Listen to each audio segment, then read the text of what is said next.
Australians call them runners, the British know them as trainers. Americans refer to them as tennis shoes or sneakers. Whatever you call them, these rubber soled casual shoes are worn by billions of people around the world. Originally invented in the 19th century, these simple canvas and rubber creations have changed a lot since they first hit the pavement.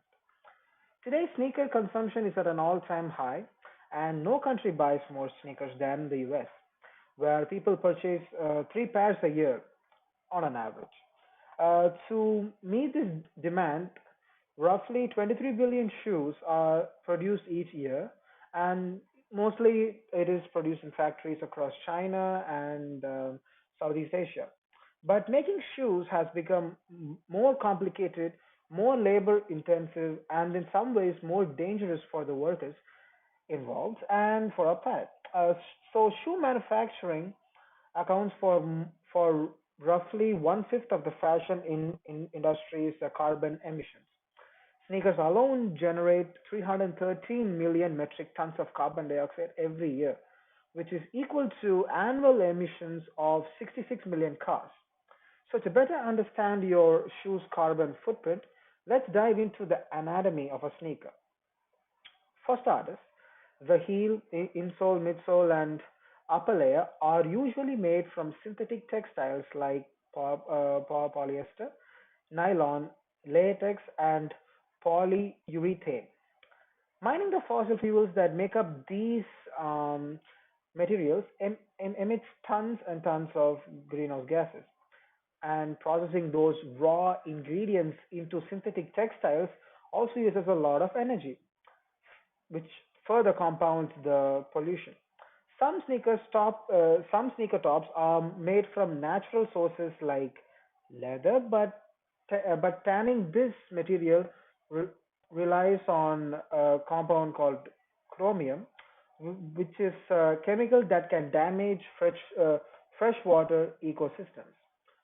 So the outer soles of most shoes are made of rubber that's gone through a process called vulcanization, and this technique adds sulfur to superheated raw rubber to create a material that's both elastic and sturdy. Until recently, sneakers used natural rubber for this process, but today most outer soles are made with a synthetic blend of natural rubber and byproducts from coal and oil. Producing these materials accounts for 20% of a sneaker's carbon footprint, but more than two-thirds of the shoe's carbon footprint comes from the next step, manufacturing. A typical sneaker is comprised of 65 discrete parts, and each of which is produced by specialized machinery.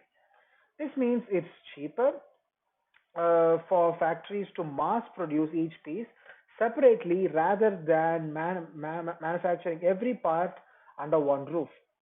But the transportation required to ship these pieces to one assembly plant emits even more CO2.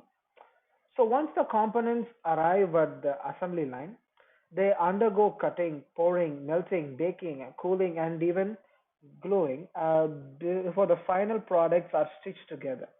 The assembly of a typical sneaker requires more than 360 steps and accounts for the re- remaining 20% of a sneaker's environmental footprint. The dispersion of these factories fuels another problem as well, labor abuse.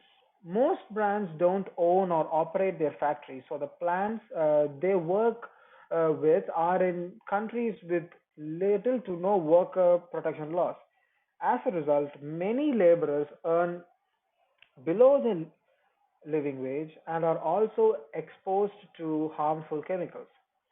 When manufacturing is complete, the shoes are packaged and transported to stores around the globe. For many, these shoes could last for years, but for someone running 20 miles a week, a pair of running shoes will start wearing out after 6 months. Since the shoes are made of so many different materials, they're almost impossible to break down into recyclable components. 20% of these shoes are incinerated, while the rest are just tossed into landfills where they take up to 1,000 years to degrade. So how can we balance our love for sneakers and the need for sustainability? First, designers should streamline design elements and focus on eco-friendly materials. Factories need to develop energy-efficient manufacturing processes, and consumers should should support companies using clean energy and ethical manufacturing processes. We can also buy fewer shoes, wear them for longer, and donate those we no longer need. So no matter what your style, we can all take steps towards a sustainable future. Thank you.